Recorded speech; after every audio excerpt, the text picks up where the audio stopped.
What up, folks? What it do? Welcome to another episode of the Best Advice Ever podcast. Yeah, with your boy, Mike Goodwin, the bow tie comedian. So it's been a few weeks that we had kind of broke away from regularly scheduled programming. I hope y'all enjoyed that, having my firstborn, my daughter, Gabrielle, to join us to talk about the college admissions process. I hope that was very valuable to you. But now we're back in the saddle, rocking and rolling again. So many things that I want to update you with, because again, we were for the last 4 weeks, maybe for the month of June primarily, we were talking about college admissions. Now we're gonna get back to this. Just me and you.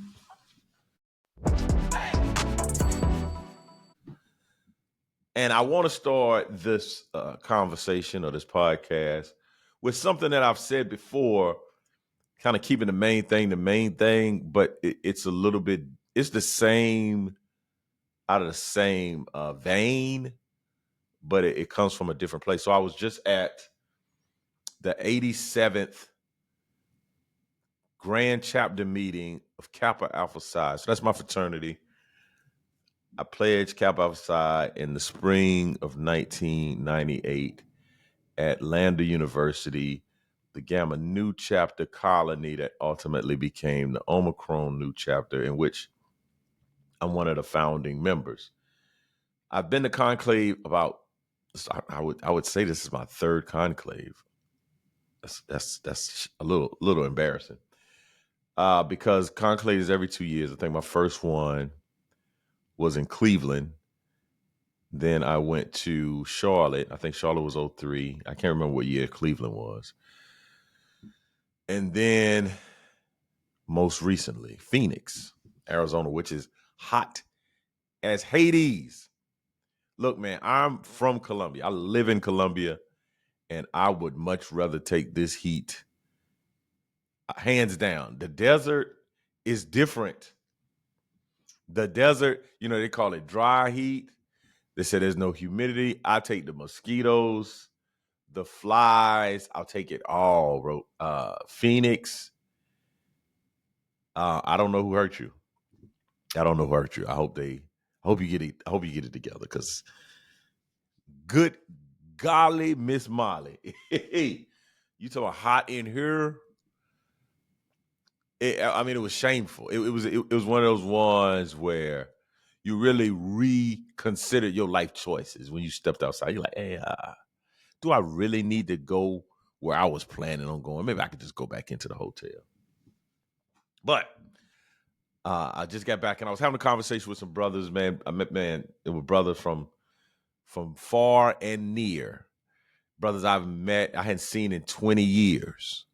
There were some brothers from Clemson University, the Kappa Lambda chapter that I was, one brother in particular, a brother by the name of Sweeney, we call it. And I hadn't seen Sweeney, I would easily say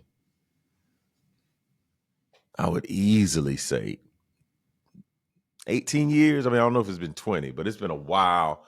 And what's cool is a lot of the brothers that I've known from back in the day, they've been following my career. They know me. They knew me before being a comedian. And then Sweeney and I have a couple of other connections just in general. One of his cousins was a student at the University of South Carolina when I was working there and advising, and when I went to grad school at South Carolina. So, man, it was absolutely incredible time. And I'll talk a little bit more about that in a moment.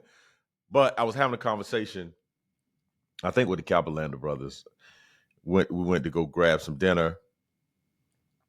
And I think there was a conversation that came up about like, how do you, like, what decisions did you make, or when did you know that this thing was working, it was moving in the right direction?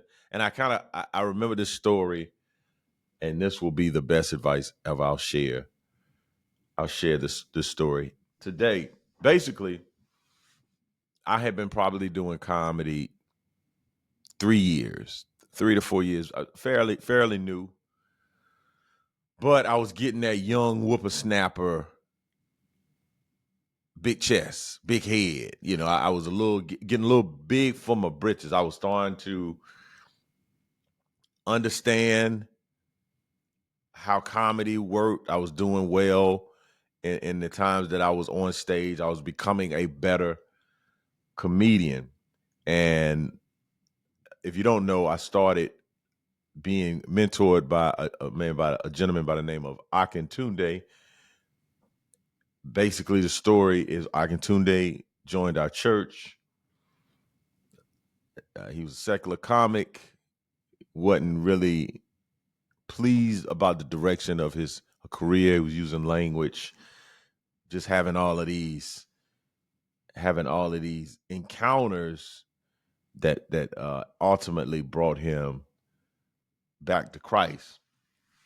Joined our church. We were serving together in the media ministry, and I would crack jokes with Ak. I would say, he's a comedian, so you wanna crack jokes. And I've always had a pretty interesting sense of humor, pretty good sense of humor, funny guy.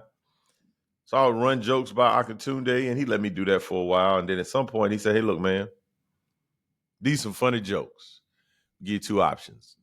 I can do the jokes, and I can keep all the money, or you can do the jokes, and you keep the money." And I was like, well, I like that second option. I like to tell people I was debowed into comedy, basically. So that's how I got started. And then I was in like an internship for a few years because I could take me and two other guys on the road with him to open. And we were kind of like a little troop, a little team. Matter of fact, one of my good buddies is Marcus D. Wiley. And he often says he remembers kind of watching us at that time thinking like, man, that's pretty dope. I like how they got this kind of team situation going on, right? Well, I remember there was this show happening at my church, and it was a pretty big show. It was kind of maybe one of the biggest shows in my career to date. Matter of fact, I just had like the download of what the show was because I knew there was a show, but I wasn't 100% clear of what the show was, and it actually was a show where my aunt had passed and they had the funeral. I think the show was that evening. Like, so funeral was that day, if I'm not mistaken. In the funeral, funeral was that day, and I believe the show was that evening, or the funeral was on the Friday before, and the show was Saturday. It was something where there was a close. It was pretty close, and we were selling tickets. We were doing this at our church. I don't remember if it was a taping. I don't think it was a taping, but it was a pretty big show for me. And I think Akintunde was the headliner, but I was on the show. I think the other two, Corey and Todd, the other two comedians were on the show. But it was, to this day, there were tickets, there were flyers, call this number, the whole deal, right? And I remember talking to Akintunde maybe a few weeks before the show, and I was going on and on about the suit that I was going to be wearing. I was like, man, boy, I got a suit. Oh my goodness. I got this suit. I don't know if the suit was custom made or it was one of those. They had it on the shelf, but then they went and made some adjustments to it. But I had this suit, was excited about the suit. I had this bow tie to go with it. I was just on and on and on about, man, how sharp I was going to be that night at the show. I was just, man, I got this. Woo. the fabric, the pattern, the bow tie, man, the shoes I got to go. I just was on cloud nine, excited about my ensemble, my haberdashery, right? And I kind of let me yammer along for a good little bit. And at some point, he's like, hey, man, that sounds great, but you better be funny. You better focus on being funny. So that's the best advice ever today, is focus on the thing that you were brought there to do. They didn't bring me to the show to dress sharp. Now that's a benefit. That's a component of it. The fact that I have on this very nice looking suit. I'm dapper and debonair, but that's not why they brought me there. That's not why I was on the show. I wasn't on the show because I was a fashion model, a sartorial, a sartorial titan. They brought me to the show because I'm a comedian.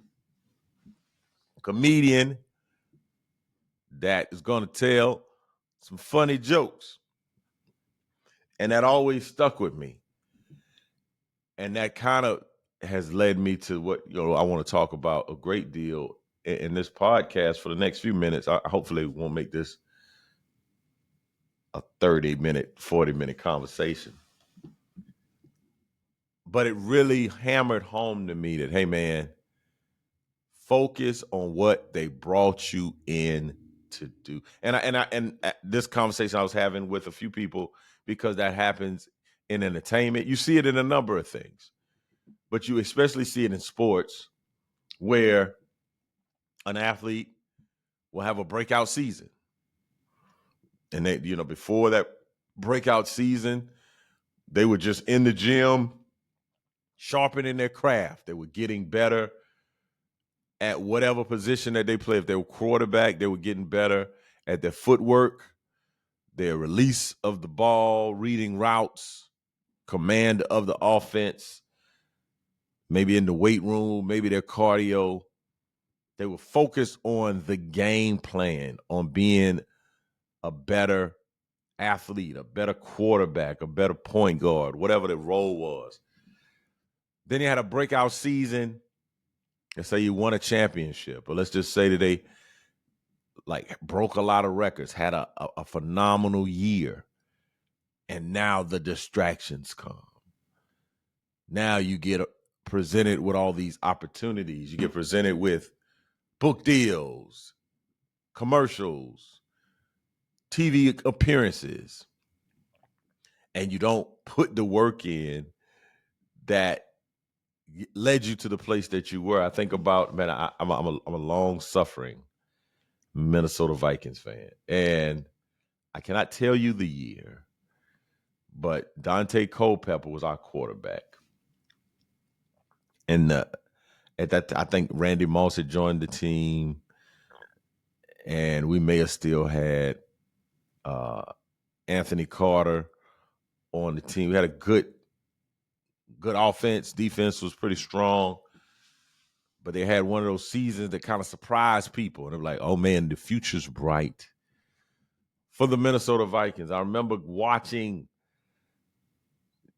television that summer. Maybe it was MTV Raps, maybe it was Rap City, but there was a video that debuted for Cash Money Records, Cash Money Millionaires with all Master P, and I think Wayne was a part of the group at that time. Not the baby, but I can't remember, man. The uncle, Wayne's uncle. And I look, they're like on a ship or a yacht. And it's everybody get your roll on. And one thing that Dante Culpepper was known for is doing the roll. You throw a big pass, he'll run down the field and he'll roll. I don't know if he was a member of Omega Psi Phi, because that's one of their patented moves, the roll. But I looked on this summer day, on this yacht is Dante Culpepper on the music video with Cash Money getting his roll on. And I knew at that moment that the Vikings season was down the toilet. Bro, this is not the time. This is not the place. You're supposed to be training, bro. You're supposed to be in the lab. You're supposed to be up leveling your skill set. But no, you on the yacht getting your roll on. And that happens time and time and time again. My coach calls it fractured focus. Business coach I have. Fractured focus. What I've learned and understand is distractions. The more successful you are, the more distractions that come your way because people see you as a potential opportunity. They get your name, your face, your name, image, and likeness. And to the point of show up and do what they brought you there to do. That's been happening. So let me give you an update on what's going on in my career. I think I'm at a point. It'll be interesting a year from now to maybe go back and hear this. But one of the big things that's happened, I've recently acquired management. And for the bulk of my career, I mean, I had some management here and there. When I first got started, I was with No Joke Entertainment, working with Akatunde and Unissa. Then I had a partner by the name, well, he's still my partner, but he doesn't have his organization or his company. I have a partner by the name of Lamire Jenkins. He had LMR Productions, Enterprise, where he was doing some management, some booking. And then for a very long time, it was just myself and Rosalind, my wife. And there would be some people from time to time that would show up with some opportunities, but they were not on the team. And then even most recently, I've had somebody that's been a booker, but not a manager, not somebody that's been cultivating a career. And I don't want to get on here and be and be petty, but I doubt that the person that I'm referring to even listens to this podcast. Like, here I am, a client, and I may be wrong. And if I'm wrong, it's not been the first time that I've been wrong. But I wouldn't be surprised if the person is not listening to the podcast because I've never heard one, hey, man, great episode. Hey, man, what can we do to take this podcast to the next level? Let me have some conversations with some folks. But that's not the role of a booker. The role of a booker is just simply to negotiate contracts, set up the logistics, follow up on the leads, right? So it can be on me to have unrealistic expectations for someone, but I also would say that the person kind of slides over into the agent seat sometime, the manager seat, because it's open. So you sliding over there doing manager stuff and really not a man. So it's not been the best. It's been good. It's been very good. It's been a relationship that's taken me to the next level. But in terms of, I'll say this one thing and I'll keep it moving. I spent more time being told what I couldn't do than what I could do. And that kind of dampens your spirit, man. It kind of makes you pessimistic. And I see how people get bitter and have a lot of animosity towards the industry. And that's just the way that things go. So at this stage in my career, I've been able to level up. I got a manager. Have someone who will be able to make phone calls and look at what I'm doing and say, hey, let's grow this. Let's table this. Let's move on to the next thing. What are your goals and your aspirations? What do you desire? And let me help you make those things happen. Not only that, I think we're also in the area of adding some agent agency help, right? Agency help will be that, now you're on a roster with some folks and there's some more firepower. And as I said before earlier, the majority of what we've done with MTG Comedy has been me and Rod. The lion's share of what we've accomplished. Definitely with some mentors and some business advice and with the help of the mastermind that I'm a part of. But for the bulk of what we've accomplished, it's been by the hand of God. He's blown his breath on my career. And I'm very grateful. I'm not even saying that to be sarcastic or facetious. I'm just saying it's been hard. It's been hard to carry this boulder up this mountain. Now we got some extra hands that will make heavy work light.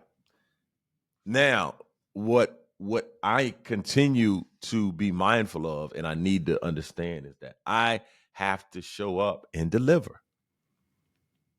I can get easily swayed by these distractions, these opportunities. Man, people are recognizing me at a greater clip in the airport, in the grocery store. I was telling my wife the other day that I'm at the stage where, like, the first stage, you kind of are anonymous. People ask you what you do. You say you're a comedian. Oh, really? Tell me more about that, right? That first, and there's still some of that still happens. But then the next stage is the are you a comedian stage. Like, hey, man, you look like the guy. Like, I'm not really sure, but are you that comedian? So I'm in that stage. I'm in that, are you that comedian guy? I one of the things that keeps me encouraged, I remember when Cat Williams was not Cat Williams. I remember when Cat Williams, and I've said it time and time again, was billed as Money Mike from Friday. Like, we didn't even know his name. We just knew he was a character from the movie. So now we know Cat Williams. And I mean, even before Cat Williams, he was Cat in the Hat.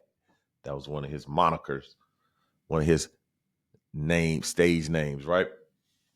So now I got to show up and deliver. So, and I've done that these past couple of weeks. I was on the church comedy tour, 9 dates with two other comedians, and it was a great experience. And it was also a great experience because it helped me to very much to hone my vision more. Like, I thought I was dialed in with my vision. I thought I had it down to a pretty clear and concise approach. But this even helped me to see a few other things that I need to focus on and be mindful of. So that was a good experience to be out for 2 weeks touring. Made it home the day after Father's Day. And then again, my business group, Traffic Sales and Profit TSP, they had a 10 anniversary gala black tie event where I ended up closing the show. I was on the show with the R&B Grammy Award winning Music Soul Child. And because of kind of logistics and being behind a little bit in the schedule, I had to close the show as opposed to being the performer before the concert. But having the ability to go after a concert, still deliver, it was some confirmation that, oh man, I'm on the right path. And then, as I was mentioning earlier, I was one of the comedians on the Conclave show. Now, one thing you need to know about Kappas, there are a number of Kappas that are comedians, man. I just don't know whether that is there's something about Kappa Alpha Psi that attracts some very comedic minds, but there are quite a number of comics that could have been on this Conclave show other than me. I was on the show with Red Grant. Red Grant travels tours with Cat Williams. He's been with Cat Williams, I don't even know, 7 years, 8. I don't even know the number. Red Grant. did I say Red Williams? Red Grant from BET Comic View, from Def Jam. I mean, years of doing this thing. Joe Claire from Rap City to Basement. DC's own Joe Cleese, rapper, producer, comedian. I'm talking about Beast, Monster was on the show. And Finesse Mitchell. Finesse Mitchell is comedy royalty. Was on SNL. Was in movies, television. He's currently touring with Tisha Arnold. Finesse Mitchell had a column in the Essence magazine. He's married to the daughter of El DeBarge. I'm talking about these top-notch, knock it out of the park comedians. Then you got Mike Goodwin on the lineup in front of the Grand Pomar, who is the president of the entire organization. In front of, this is the comedy show at Conclave. There might have been 700-800 people in the room. Not only that, my name is on all the flyers that went out about the comedy show. I mean, I'm highlighted on the Cap Alpha Psi social media page. There's other chapters like, hey man, we got to get you on the comedy. We do a comedy show. We got to get you there. So my profile and name recognition has been increasing more and more. And what I need to remember as I continue to grow my brand is to show up and do the thing that they brought me there to do. I got to show up and deliver. So that's the best advice ever for the day. I hope you have enjoyed this episode. 10 days from now, I'll be the big 50.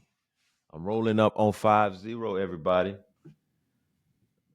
July 18th. So if you want to send me some happy birthday wishes. Most folks y'all haven't been sending anything to. Well, you might have. I think we've had some internet email issues. So if you want to contact me, email bowtiecomedy@gmail.com. Yep, let's do that. bowtiecomedy@gmail.com. I used to say info@comedianmikegoodwin.com, but info has had some challenges. So if you have any insights, happy birthday. I think I'm going to open it up in the coming weeks to the worst advice ever. I think. What's some of the worst advice that you've ever gotten? I would love to hear those. But again, man, thank y'all for tuning in. I'm excited. I'm at the precipice of a pretty interesting run. I think that we're just getting started in terms of my career. It's that overnight success. It's taken me 15 years to become an overnight success. I've been doing stand-up comedy full time for 12 years, 13 years. But people will be like, where did he come from?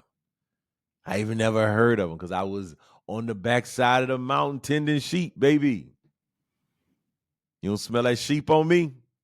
I don't think that sounds good. But I've been honing the craft in obscurity for the most part. I mean, I kind of been out here a little bit, but for a long time in the shadows, like Ali Sadiq says, back in the back, on the backside of the mountain. They forgot it when they got the lineup. They forgot about me initially. And then somebody said, hey, man, isn't there another? Don't you have one more? And be like, oh, yeah. He over there tending to that sheep. So I'm excited about the future. I'm excited that you'll be joining.